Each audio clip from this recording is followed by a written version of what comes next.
So let's get right into it. We had this idea that to be captivating, to hold a room, you've got to be loud, fast, always moving. But what if the most powerful tool you have for communication is, well, doing nothing at all?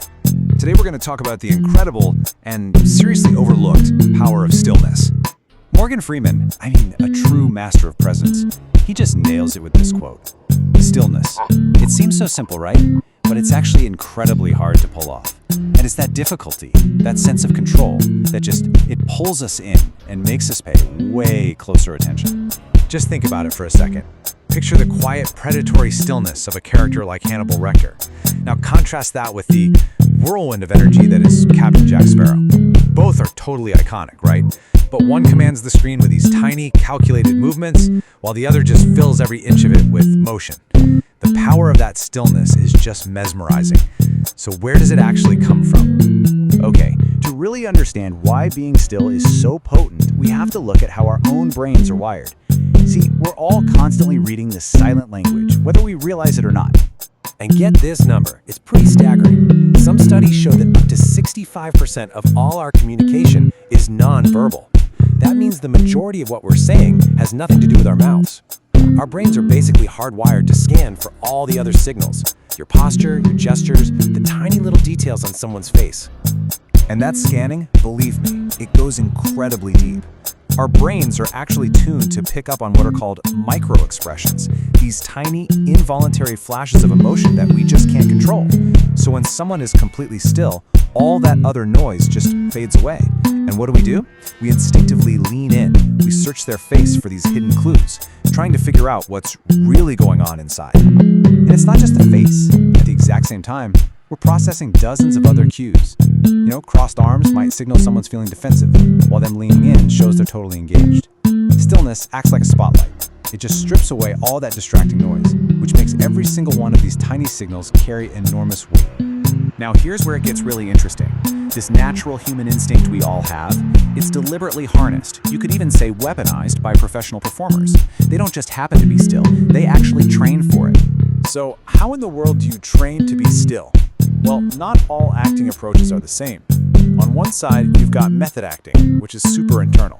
It's all about using your own past emotions to fuel a performance. But then you have something totally different, the Meisner technique. It's completely external. It's all about listening and then reacting truthfully to what the other person gives you right in that moment.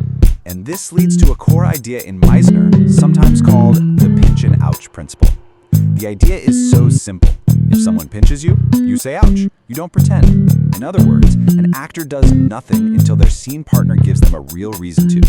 So their stillness, it isn't passive. It's a state of intense, active listening. They're genuinely waiting for the other person to affect them. And believe it or not, this is not some new idea. The actor Gabriel Byrne connects this all the way back to Shakespeare. Hamlet literally tells the actors, don't overdo it. Don't wave your hands around. He tells them to be still. Why? Because when you're still, you draw energy in. You make the audience come to you. Okay, so if actors can train this skill, can we? The answer is 1,000% yes. And this isn't just about performance. It's about being present in our own lives.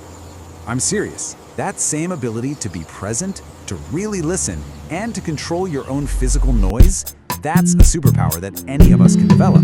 It's all about shifting from being a frantic broadcaster, always sending signals out, to becoming a focused receiver, just taking them in. And you can start training this right now with a few really simple mindfulness skills. First up, appreciation. Just pause and notice your body. Be grateful for it. Next, grounding. As you're walking, just for a second, focus on that physical feeling of your feet on the floor. And finally, awaken your senses. Take a deep breath. What do you actually see, smell, and hear in this moment? These small things, they pull you out of your head and stick you right back in the present. So let's zoom out one last time, because this silent language of stillness, it's a form of power that goes way beyond the stage, or even our own personal lives. This kind of power shows up in the most high-stakes professions you can imagine. Think about an elite neurosurgeon, where one wrong move, stillness is literally life or death. Or a world-class magician, whose stillness directs your focus exactly where they want it, away from the secret. Or even a tribal hunter, where the slightest movement could scare away dinner. In every single case, stillness isn't being passive. It's control, it's focus, it's pure power. At the end of the day, this is what it all comes down to. This silent awareness is a form of intelligence. Just like musical intelligence is the ability to hear patterns in sound, this physical intelligence is about seeing the patterns in emotion, in subtext, in human behavior. It's about listening with so much more than just your ears. So I'll leave you with this question to chew on. In a world that just never ever stops talking, what kind of message are you sending when you finally stop moving and just listen? What are you communicating when you're not saying a single word?